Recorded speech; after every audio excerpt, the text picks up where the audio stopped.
12 News Eye on Agriculture with Britton Rucker. National FFA Week comes to a close tonight. How chapters around Kansas celebrated America's farmers. Plus, a proposed bill drawing concerns from state wildlife officials as it aims to provide larger hunting rights to landowners. We're hearing their arguments against the bill. And pork export values soared to unprecedented heights, breaking records. How it's reshaping the market landscape. Good evening and welcome into Eye on Agriculture. I'm Britton Rucker. Kansas lawmakers are considering a bill that would prohibit the use of eminent domain to build solar panels on private land. Eminent domain allows governments or utility companies to take private property for public use. The bill is backed by farm and livestock groups as companies continue approaching landowners for solar facilities. The bill would also affect public utilities that have eminent domain authority to build coal or natural gas-fired power plants like Evergy. Governor Laura Kelly announces more than $16 million will go towards improving the state's agriculture supply chain. The nearly $16.5 million will be used on 17 short-line rail expansion and rehabilitation projects. 17 total projects were selected, including the Kansas and Oklahoma Railroad and Viterra USA Grain, both in Sedgwick County. The projects will support rail safety improvements, increasing operating speeds, and improve operating efficiencies. The USDA announces funding for 9 Kansas infrastructure projects. $22.4 million will be invested in rural communities to provide reliable high-speed internet, clean water, and sanitary wastewater systems. Now, Kansas State Director for Rural Development Christy Davis says high-speed internet and reliable infrastructure makes it possible for rural Kansans to live and work in the communities they love. The Kansas Department of Wildlife and Parks fighting a proposed bill that could soon impact white-tailed deer hunting here in Kansas. House Bill 2672 would create a new transferable land appreciation permit for any valid whitetail hunting season. One permit would be given to landowners per 80 adjoining acres of land with a 2-permit maximum. However, it would also revoke all hunt-on-your-own land big game permits and special hunt-on-your-own deer permits.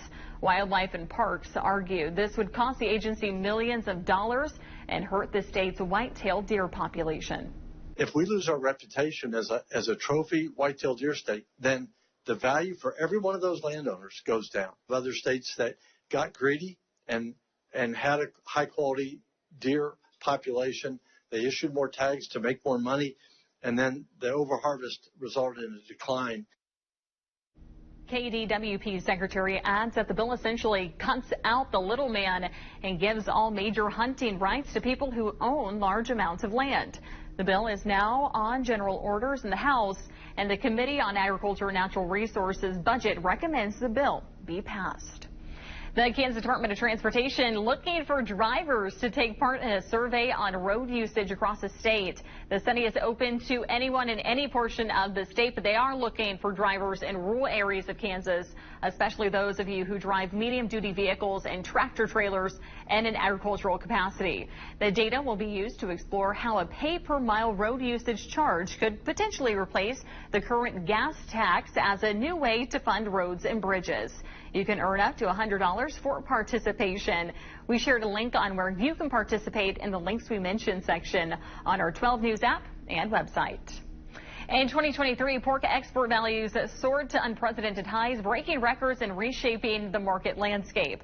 According to the latest report from the USDA, December pork exports surged by nearly 10% compared to the previous year, propelling the total export values for 2023 to a staggering $8.16 billion. That marks a significant 6% increase from 2022. Meanwhile, beef exports in 2023 fell short of the record total set in the previous year, but December brought a glimmer of hope.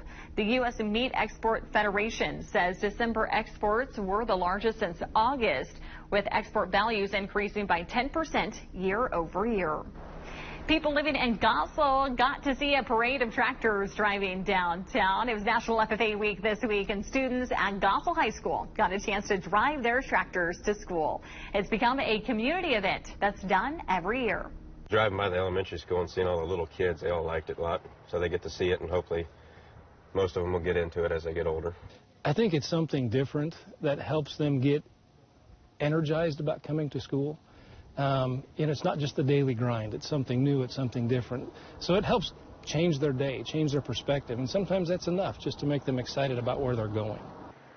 The FFA chapter in Gossel also put on a pancake feed. Still ahead, usually termites mean bad news, but researchers now say the pesky insects have inspired a climate solution. That story ahead on Eye on Agriculture.